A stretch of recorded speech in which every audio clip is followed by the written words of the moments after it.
Hello there to all the ladies, lads, gentlemen, hardy boys, geeks and nerds, jocks and goths, lovers and haters, players, and my mum. Welcome to Krozzfyre Cast. I am Krozzfyre. This is a cast. That was a bit of a better introduction than all the crappy ones that I've been doing lately, but hey, let's get straight into this replay. I am pretty psyched to give you this. It's a very high tier play between two of the biggest names in Company Heroes 1. Coming over to Company Heroes 2. Let's see if the transition is just as good. So I'm going to introduce to you Paradox. I shall turn play list on as well. I keep forgetting to do that. But this is Paradox starting off as the Soviets on Moscow outskirts, obviously. And his opponent is going to be Sepha as the Austere. Immediately, Paradox is going to go straight for his munitions right over here. He's not going to get tier 1 straight off. He's going to go for his conscripts. That's going to give him mobility and also he's going to be able to cap up a lot faster than if he went for an opening building. So likely we'll see a couple more conscripts popping out, I believe. There we go. His timing is impeccable, as we can expect from a player of this caliber. I'm going to be following Paradox in most of this. I'm sure Sepha is going to bump into us with a few good plays. Just note, you can sort of see with Paradox, he hasn't actually just selected the actual munitions point where he's capping it. He's standing at the very edge of the border. This means that he's going to be able to leap over those fences as soon as humanly possible without having to run that way through. So you can see, as soon as the point is finished, he's going to hop over this fence, hop over this next fence as well, and then start capping up this point. Bear that in mind when you're playing Moscow outskirts, that it saves a lot of time. It saves you having to back all the way out here, run up through this road and go across. So that's a very useful little tip if you're going to be capping up on this side of the map. And he's also capped up then this point, which is going to allow him to connect up his fuel nice and early. Meanwhile, the second conscript squad is going to start capping up in the middle area. Now if we take a quick look at the tactical map, what I found is that the majority of the game is actually won in this region here. I mean, you know, you've got a lot of skirmishes and things that happen along these side channels, but a lot of the important action happens in this area. If you can control this area quite quickly, quite early, you've got a lot of the buildings, a lot of the key cutoffs and things in here, then you stand a good chance of winning the match. That's my personal experience with this map anyway. It's generally for more 2v2s than 1v1s that I found, because we just really struggled with 2v2s and so as Soviets. But there we are. So if you're playing 2v2s, guys, that's a little hint for you. Just focus on the middle. Get your armies in the middle, and it's easier to help each other out. So what I've just noticed, I've actually got my sound on now. Hopefully you guys didn't hear some back noise. That ain't professional. Okay, so Combat Energy has finished up capping over there. He needs to shift-click them across. He's going to rush straight across into this building, which is great. Well, he's not even going to do it. He's going to stand here and decap for a little while. This is going to prevent any caps that he had across here. The cutoff goes all the way down this road. And he's going to be able to decap it, pop in the building, no problem. Yeah, the MG just about caught his ankles on the way in, but that is fine. Meanwhile, on this right side, so it's double MG start then from Sepha. I expect we'll see Molotovs fairly early, if not tier 1 with some flamers and whatnot. So this concept is just going to be pesky and annoying. It's going to keep on just capping this point and preventing the MG from doing anything really too much. But we can see, even though that Paradox is capped up all the way on this left-hand side, he's got no real presence in the middle whatsoever. He's being pushed off by these two MGs. But yeah, well, actually, this is taking quite a lot of damage. As you can see, he's firing these conscripts in green cover. When conscripts are in green cover, or any units in green cover, they don't get suppressed quite as early. I mean, this is really tragic for this MG42. It's really bad for him. He hasn't been able to get many shots off whatsoever. Sepha realizes this, and he is going to get out of there as soon as possible. It's a smart little chase from Paradox, but it means he's not going to be able to catch up to it, unfortunately. And these Grenadiers are going to start dishing out damage. He's going to need to move them to a safer position and possibly, well, probably, hopefully, into cover. So we do see a tier 1 going down for Paradox. And that is not a bad shout whatsoever, because that's going to get him the scout cars, which gives him the ability to deal with all the MGs that are in the field. This guy's very close to going down. Great map worries by Paradox. If he gets one more lucky shot off, ooh, he just about gets out. That would have been a painful loss very early. And again, these conscripts are sitting back here, they're not doing too much, but they're just being annoying. A great decap coming in from here from Sepha, though. This is going to just disconnect all of this territory up here, and suddenly Paradox's map control looks quite small, quite poor. I mean, this is cut off as well because he didn't control this point. So all he actually has at the moment is this one munitions point. Eek. So, you know, Sepha's got an early advantage, but obviously that first early MG was pushed off. Meanwhile, Paradox's troops are all out in the field still. None of them, well, one of them did retreat early, but that's just a building, this first building. So we see the Flamer going, Flamer's already on Combat Engineer, so as soon as it catches, the Scout Car catches up, you'll be able to get that out and going. And again, this conscript squad is able to pick away at this Grenadier. I mean, the Grenadier squad, unless he is uptaking the rifle nade straight away, he didn't really have much of a chance against the guys in this building, so we should have got out there sooner rather than suddenly capping it. You should just decap it and back away. And again, these grenadiers are going to take some damage from the conscripts. The conscripts doesn't matter if 1 or 2 of them die, as long as they kill 1 or 2 grenadiers. And if you can force them off the field, happy days, that's even better.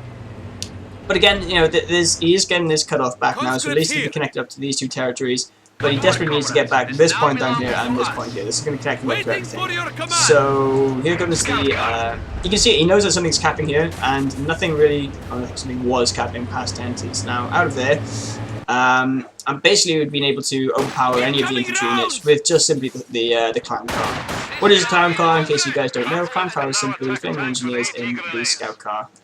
It's very efficient. There there's an MG floating about somewhere. He's able to pick it up very nicely, and he's going to chase this all the way. Well, he can chase this pretty much as close to the base as he wants. The only fear he has is being shreked by a random grenadier squad, and even then he can jump out and repair it. That's the beauty of the clown car. And the clown car is doing amazing damage against units on retreat because of that flamer. The flamer does crit infantry. It's very low going down now. If he can actually get this kill off, he can just jump out of the vehicle, pick it up, retreat the unit back. There we go. He does actually get the MG42. So there you see, he's going to be able to recover this, and it's just complete denial. Then it's a complete resource swap against Sepha. And that hurts. That hurts a lot. So MG42, he can put this any position he wants now. It's handy. He doesn't need to build tier 2 because he can have that MG out straight away. And he'll be pleased with that. This conscript squad has been caught with his pants down a little bit. Mind is, yeah, there it is. He gets out of the building, legs out because a single rifle nade could have been the end of that unit, especially since he did have veterancy 1. It's worth trying to hang on to him. So he does have the fuel on his left side, and he's also contesting the fuel on his right-hand side now as well.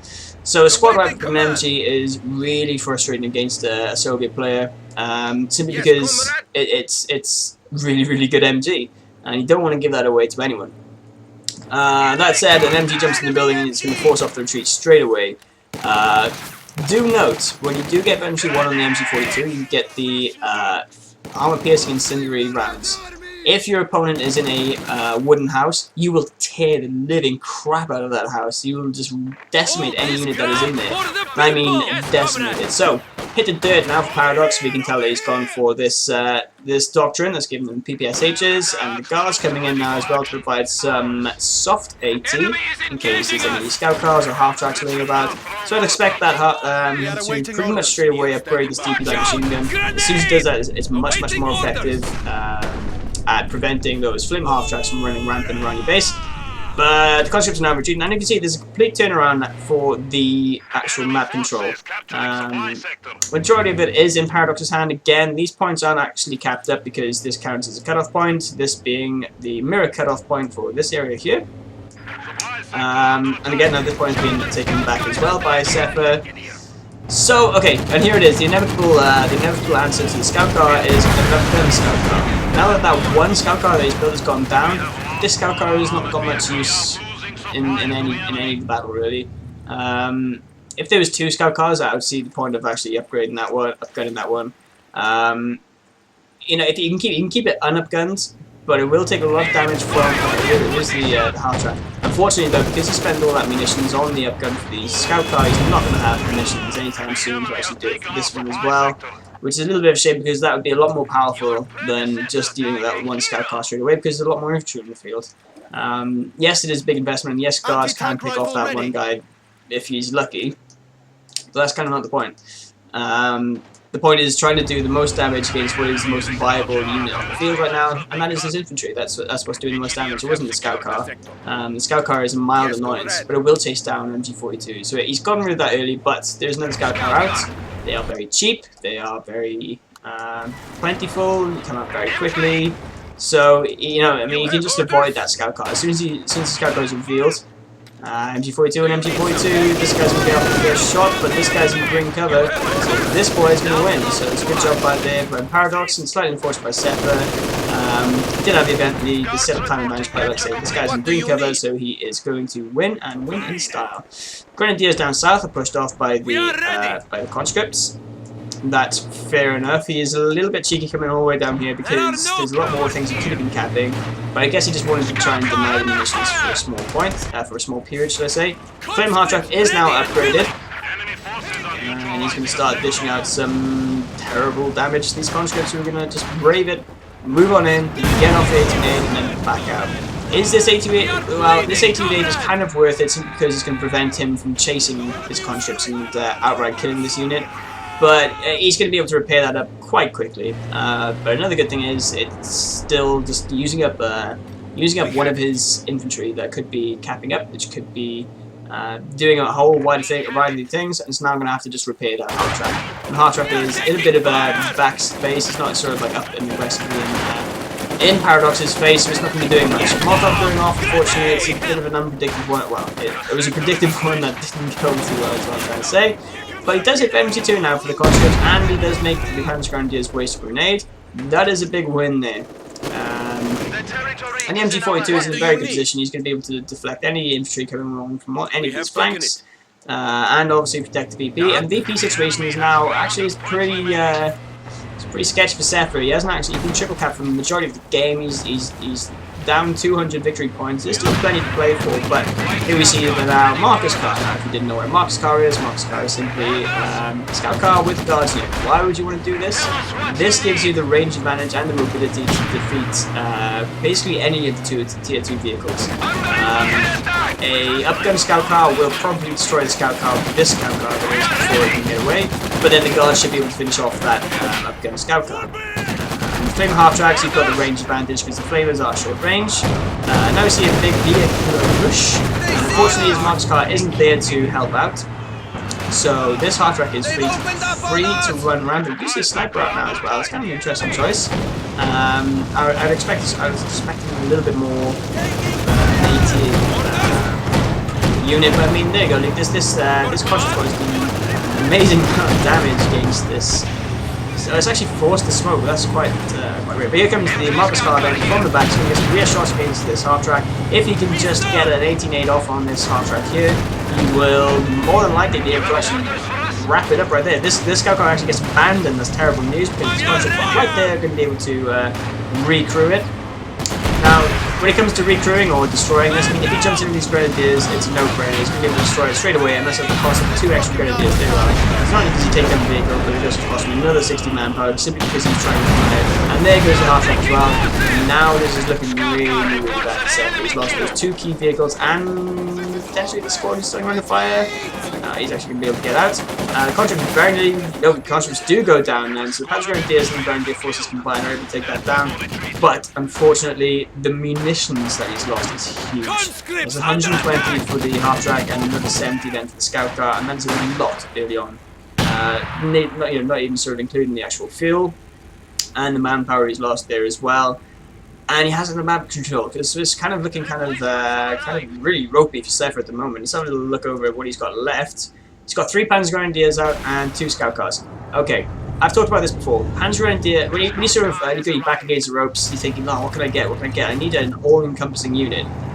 Panzer Grenadiers, they do fill that role, but they are so expensive. They're much better off getting in this situation. I'd much rather see him get something like either an AT gun or another MG or something along those lines, simply because Panzer Grenadiers, yes, you can just run them straight to the face of the enemy, but they are going to be hurting your manpower constantly.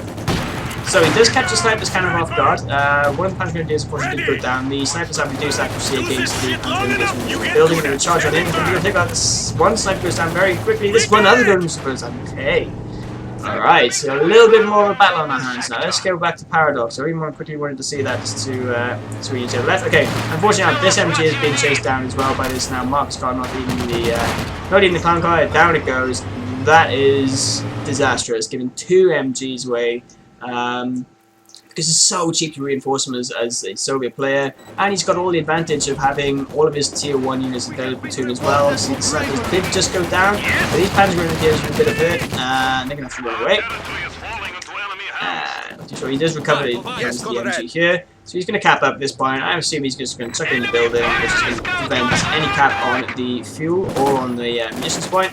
Meanwhile, these guys with their PPSHs aren't the ideal target for the Panzer Grenadiers. You can see they're very low already. One of them goes down, 2 of them actually go down. He's very close to losing this guy as well. If he loses this guy, not one step wouldn't want to be Sepha. The MG and this dude down here. Now we can see that the scout cars aren't really doing too much. Even the conscripts were able to chase him down. Marcus Carr didn't really need to get involved if he didn't want to, because obviously he will take some damage. But nope, out of control for that Scout Car. There's some capping going on here. Let's have a configure war. Grenadier is going to cap at this point, but I mean, let's look at Sepha's units.